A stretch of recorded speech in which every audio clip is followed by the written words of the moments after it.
It's very busy schedule to be here today with all of us. Apanya, our chairman of the KHDC and the candidate of the NPP in the upcoming by-elections. Our Honorable Minister, Shri Snowbal Angdar, and our Honorable Minister, Shri Dasakian Lamare, and Mr. John Karshan, who is a dear friend.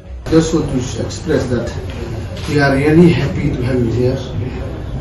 I think the great leader from the other parties who join NPP, I should say, is not a small thing. So thank you so much.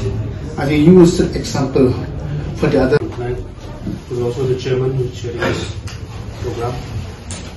Honorable Chief Minister, sir. Honorable Minister. NPP resolution. Yes, we know it has not yet taken effect because it is something to deal with the government of India.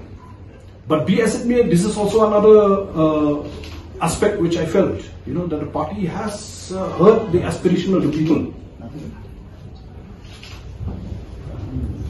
There are also some other issues, but when we think there is no immediate solution in government,